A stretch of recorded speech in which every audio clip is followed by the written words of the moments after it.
ಇನ್ನೊಂದು ಕ್ವೆಷನ್. ನೀವು ನಮ್ಮ ಡಾರ್ಲಿಂಗ್ ಪ್ರಭಾಸ್ ಅವರ ಫ್ಯಾಮಿಲಿಗೆ ತುಂಬ ಕ್ಲೋಸ್ ಅಂತ ನಾನು ಕೇಳ್ಪಟ್ಟಿದ್ದೀನಿ.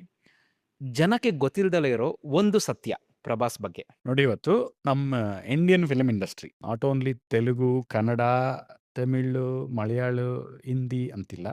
ಎಲ್ಲ ಇಂಡಸ್ಟ್ರಿ ನಮ್ಮ ಇಂಡಿಯನ್ ಫಿಲ್ಮ್ ಇಂಡಸ್ಟ್ರಿನ ನೆಕ್ಸ್ಟ್ ಲೆವೆಲ್‌ಗೆ ಬೆಂಚ್ ಮಾರ್ಕ್ ಮಾಡಿಕೊಟ್ಟಿರೋದು ಪ್ರಭಾಸ್ ಅವರು. ಕರೆಕ್ಟ್. ಬಾಹುಬಲಿ ಮುಖಾಂತರವಾಗಿ. I am biggest fan of him. ನಾನು ಅನಯ, ಅನಯ ಅಂತ ಕರಿತೀನಿ ಅವ್ರನ್ನ. ಅವರು ಜನರು ಅನ್ಕೊಂಡಾಗೆ ಅವ್ರಿಗೆ ಗೊತ್ತಿಲ್ದಿರೋ ಸತ್ಯ ಏನು ಅಂತಂದ್ರೆ ಗೊತ್ತಿಲ್ದಿರೋದು ಏನೂ ಇಲ್ಲ. ಎಲ್ಲರಿಗೂ ಗೊತ್ತು. ಆಚೆ ಮೀಡಿಯಾ ಮುಂದೆ ಹೇಗಿರ್ತಾರೆ, ಸಿನಿಮಾದಲ್ಲಿ ಹೇಗೆ ಮಗು ಮಗು ಥರ ಕಾಣ್ತಾರೆ ಕೆಲವು ಪಾತ್ರಗಳಲ್ಲಿ, ಮನೆಯಲ್ಲೂ ಅದೇ ರೀತಿ ಇರ್ತಾರೆ. ಅವರಲ್ಲಿ ವ್ಯತ್ಯಾಸ ಏನಿಲ್ಲ. ಈಸ್ ಆಲ್ ಟೈಮ್ ಡಾರ್ಲಿಂಗ್ ಅಂತ ಹೇಳ್ತೀವಿ. ಎಸ್. ಇವಾಗ ಪ್ರಭಾಸ್ ಅವರು ನಾಳೆ ದಿವಸ ರಾಜಕೀಯಕ್ಕೆ ಬಂದರೆ, ನಮ್ಮ ಕರ್ನಾಟಕದ ಪ್ರಭಾಸ್ ಅಭಿಮಾನಿಗಳು ಸಪೋರ್ಟ್ ಮಾಡ್ತಾರೆ ಅಂತ ಅನ್ಸುತ್ತಾ ನಿಮಗೆ? ಅವರು ರಾಜಕಾರಣಕ್ಕೆ ಬಂದ್ಮೇಲೆ ನೋಡೋಣ. ಈಗ ಈಗ ಬಂದಿಲ್ಲ. ಈ have more than 10 movies I think.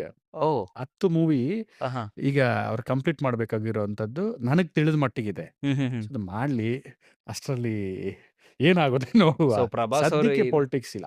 ಅವ್ರ ದೊಡ್ಡಪ್ಪ is a very big person. Central union minister ಆದಂಥವ್ರು ಕೃಷ್ಣಂರಾಜು ಅವರು. Is my mentor. ನನಗೆ ಏನಾದರೂ ಒಂದು ಸ್ವಲ್ಪ ಕಲ್ತಿದ್ದೀನಿ ಅಂತ ಹೇಳಿದ್ರೆ ಕೃಷ್ಣಂರಾಜು ಅವ್ರನ್ನ ನೋಡಿ ಕಲ್ತಿರೋವಂಥದ್ದಿದೆ. ಅದೇ ರೀತಿ ಅವರ ಧರ್ಮಪತ್ನಿ ಶ್ಯಾಮಲಮ್ಮ. ಸೊ, ನಾನು ಅಮ್ಮ, ಅಮ್ಮ ಅಂತ ಕರಿತೀನಿ.